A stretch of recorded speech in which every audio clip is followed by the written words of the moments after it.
महाराष्ट्र नाभिक महामंडळ जिल्हा शाखा चंद्रपूरच्या वतीने आयोजित या विदर्भस्तरीय समाज मेळाव्यात उपस्थित आदरणीय श्री रविभाऊ बेलपत्रीजी,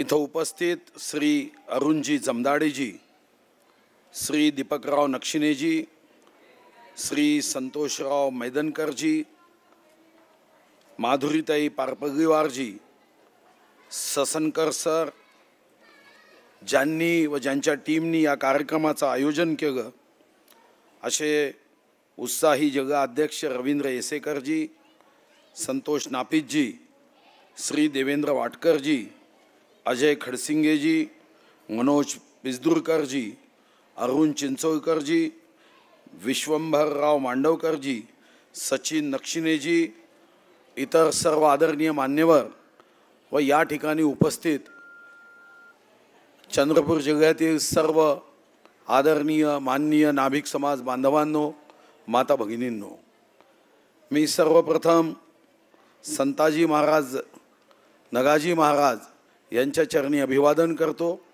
त्यांच्या विचाराचं स्मरण करतो। खरं तर हा माझा पहिला कार्यक्रम असा असेल की जिथं मी वाट पाहत बसलो होतो। मी कधी निमंत्रण येईल, तुमच्या सर्वांची भेट कधी होईल, दर्शन कधी होईल, ही भावना माझ्या मनात होती। पण हे खरं आहे की दुर्दैवी घटना झाली आणि मोठ्या प्रमाणावर समाज बांधव हा त्या दुर्दैवी घटनेमध्ये त्या ठिकाणी त्या कुटुंबाला धीर देण्यासाठी गेला। नाभिक समाजाच्या प्रश्नासाठी जेव्हा जेव्हा मग संधी येते तेव्हा तेव्हा त्या प्रश्न सोडवण्यासाठी मी पूर्ण शक्तीने सोबत राहतो आणि भविष्यातही मी आपल्या सर्वांना आश्वस्त करतो, विश्वास देतो की नाभिक समाजाचे प्रश्न सोडवण्यासाठी जेव्हाही तुम्ही माझी आठवण कराल, मी पूर्ण शक्तीने तुमच्या सोबत राहील। नाभिक समाज हा आपल्या व्यवस्थेमधला 12 बगुतेदारापैकी एक असा समाज आहे की कोणत्याही समाजाच्या जन्मापासून, म्हणजे एखाद्याचा जन्म झाल्यावर त्याचं जावगं काढण्यापासून तर शेवटच्या श्वासानंतर त्याच्या कुटुंबातील लोकांचं मुंडन करण्यापर्यंत या समाजाचा जनजीवनाशी आणि इतर समाजाशी अतिशय जवळचा संबंध आहे की जो आनंदातही सहभागी होतो आणि शेवटच्या समयी दुःखात सुद्धा सहकार्य करण्याच्या भावनेने हात पुढे करतो।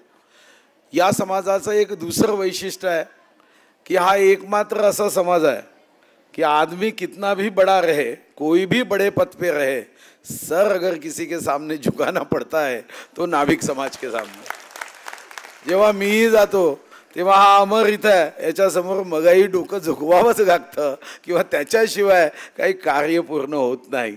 पण आपल्या या समाजामधली सात्विकता, या समाजामध्ये असणारा कष्ट करण्याची भूमिका, प्रामाणिकता हे मात्र कौतुकास्पद आहे की माझा समाज मोठा व्हावा यासाठी दुसऱ्याच्या समाजाची ईर्ष्या द्वेष न करता, दुसऱ्याची रेष न पुसता माझा समाज पुढे कसा नेता येईल, माझ्या समाजाला माझी रेष मोठी करून माझ्या समाजाचा गौरव कसा वाढवता येईल, ही भावना निश्चितपणे या समाजाची कौतुकास्पद आहे। पण हेही खरं आहे की कोणत्याही समाजाची प्रगती करायची असेल तर आपण बाजारात जातो, एखाद्या फ्रूट्सच्या दुकानात गेलो तर कधी अनुभव घ्या की त्याच्याकडे अंगूर विकायला असेल, अंगुराचा गुच्छ विकायला असेल तर भाव विचारा, आणि त्याच्याचकडे त्या अंगुराच्या गुच्छातून बाजूला एक एक निघालेले अंगूर असेल त्याचा भाव विचारा। एका सेकंदात आयुष्याचा खरा आणि समाजाच्या बांधिलकीचा खरा अर्थ समजेल की अंगूर जर गुच्छात असेल तर त्याचा भाव जास्त आहे, तो 100 रुपये किलो आहे, आणि जेव्हा तो अंगूर एकटा असेल तो 20 रुपयाला सुद्धा कुणी घेत नाही। कुणी घेतला तर तो मजबूर माणूस असेल की ज्याच्याकडे पैसे नाही म्हणून तो घेतो। समाजाच्या संघटनेचंही असंच आहे की समाजामध्ये असणारे राग, लोभ, मान, सन्मान, द्वेष हे बाजूला ठेवून आम्ही संघटित कसे होऊ शकतो, आम्ही गुच्छ म्हणून एकत्रित काम कसे करू शकतो, मैं और मेरा परिवार बाकी सारी दुनिया बेकार या भावनेतून पुन्हा एकदा man is a social animal हा प्रवास करू शकतो का? हे खरं आहे की कलियुग 4,32,000 वर्षाचा आहे. कलियुगामध्ये विविध न आवडणाऱ्या गोष्टी कदाचित घडतील. आत्तापर्यंत 5,121 वर्ष फक्त कलियुगाचे पूर्ण झाले. 5,121 वर्षामध्ये जर मनुष्य एवढा सेल्फिश झाला असेल तर याचं वॅक्सिन एकच आहे, याची औषध एकच आहे आणि ती म्हणजे संघटित होणे, एकमेकाशी त्याच्या सुखदुःखामध्ये समाज पाठीशी आहे ही भावना त्याच्यामध्ये निर्माण करणे, समाजामध्ये जो कोणी गरीब असेल त्या गरिबाच्या पाठीशी संघटितपणे उभं राहून त्याला सुद्धा भविष्यामध्ये उन्नतीच्या प्रगतीच्या मार्गावर जाता येईल अशी व्यवस्था निर्माण करणे. मला एका गोष्टीचा आनंद झाला की या ठिकाणी समाजातील अशा समाज बांधवांचं तुम्ही कौतुक केलं. एक समाज बांधव तर असे होते की ज्यांनी घर घाण ठेवलं. उद्दिष्ट काय? त्यांना काही निवडणूक घडवायची नाही आहे.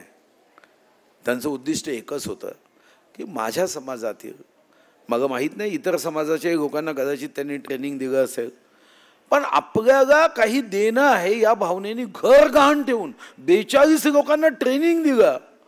निश्चितपणे अशा कुटुंबाला माझा मानाचा मुजरा आहे. एका कुटुंबाचा मी सत्कार केला की कोरोनामध्ये, या वैश्विक महामारीमध्ये, कोरोनाच्या संकटात त्यांच्या भोजनाची व्यवस्था झाली पाहिजे ही भावना त्यांनी ठेवली. अनेकांचा मी सत्कार केला. पण एक गोष्ट खरी आहे की जो स्वतः कमवतो आणि फक्त स्वतःसाठी खर्च करतो ती प्रकृती आहे. जो स्वतः न कमवता दुसऱ्याच्या पैशावर नजर ठेवतो ती विकृती आहे. आणि स्वतः कमवून रंजगळ्या गांजगळ्यांसाठी त्यातला काही हिस्सा खर्च करतो हीच तर भारताची संस्कृती आहे. आणि या संस्कृतीनुसार समाजाला दिशा देण्याचं काम हे व्हावं ही अपेक्षा आहे.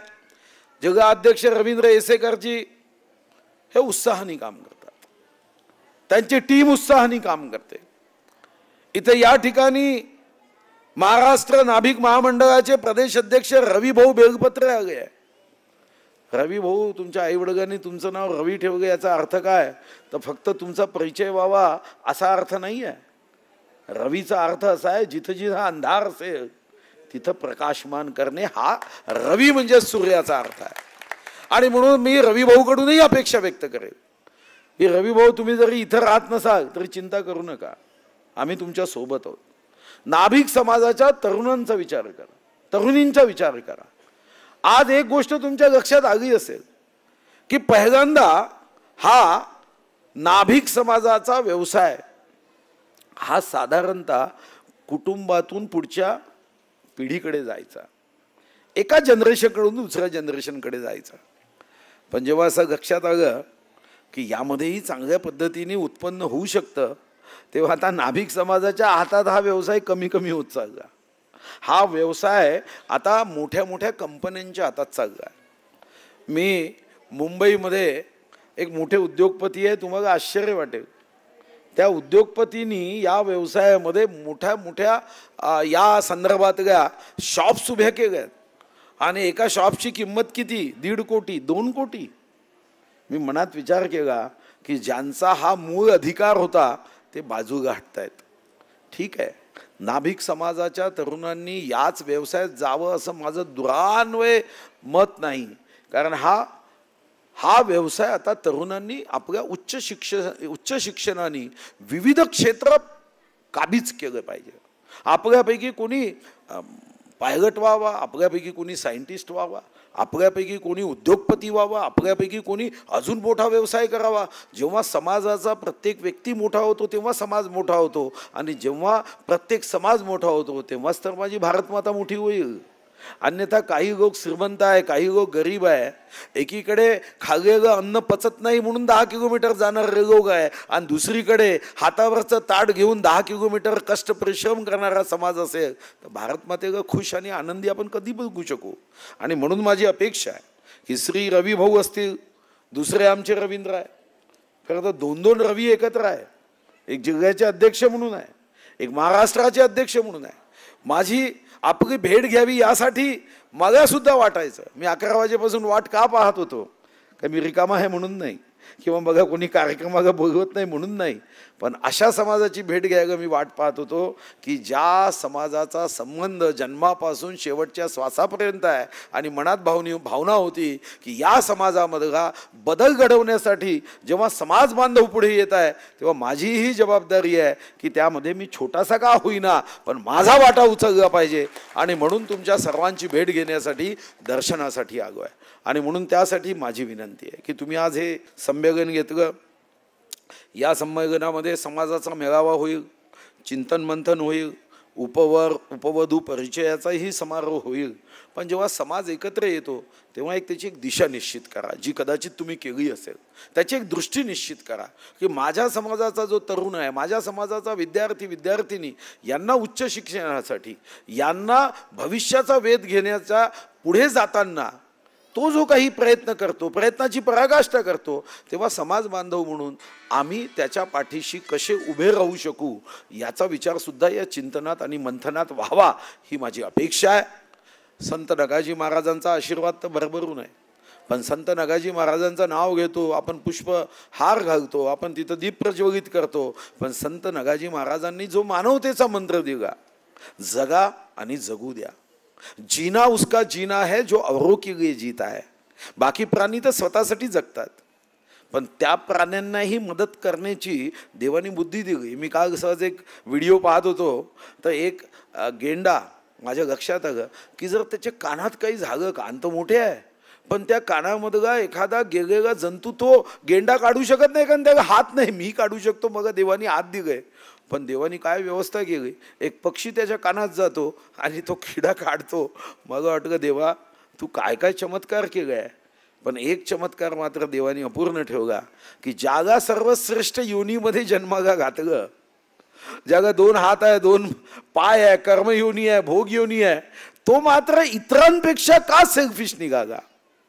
आणि आमची पिढी 50,000 वर्षात जेवढी या जगाची लोकसंख्या वाढली नाही तेवढी आम्ही 50 वर्षात वाढवली.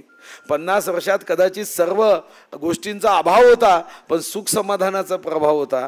आता गाड्या आहे, बाकी सर्व व्यवस्था आहे, हातात मोबाईल आहे. 10,000 किलोमीटरची युक्रेनमधली घटना आपल्याला दिसते, त्याचं दुःख होते, पण 10 मीटरवर आपला समाज बांधव आहे, त्याचं दुःख मात्र आपल्याला दिसत नाही. असं का झालं याचा विचार आणि मंथन समाज बांधवांनी एकत्र येऊन करायचा असतो की माझ्यामध्ये चांगुलपणा कसा निर्माण करता येईल, माझ्यामध्ये चांगला विचार कसा आणता येईल, आणि सब समाज को साथ लिए हमको है आगे बढ़ना ही भावना कशी निर्माण करता येईल या दृष्टीने या सभागृहात आपण सर्वांनी विचार करावा. मी आपल्या सर्वांना शुभकामना देतो. खरं तर एका गोष्टीचा आपल्याला जरी आपल्यासाठी ते संकट आहे, पण त्याचा अभिमानही करता येईल की परवा वर्तमानपत्रात तुम्ही वाचलं, मी वाचलं की जगातलं सर्वात उष्ण शहर कोणतं, तर चंद्रपूर. म्हणजे महाराष्ट्रातलं नाही, देशातलं नाही, डायरेक्ट जगातलं. मग पण मी त्याला पॉझिटिव्हली घेतलं. मी मनात विचार केला की हे इतकी उष्णता, बाहेर फिरता येत नाही, कष्ट करताना त्रास होता. पण एक गोष्ट खरी आहे की कोणत्याही गोष्टीला शुद्ध करायचं असेल, त्यामधली अशुद्धता काढायची असेल, तर त्या वस्तूला आगीतच राहावं लागतं.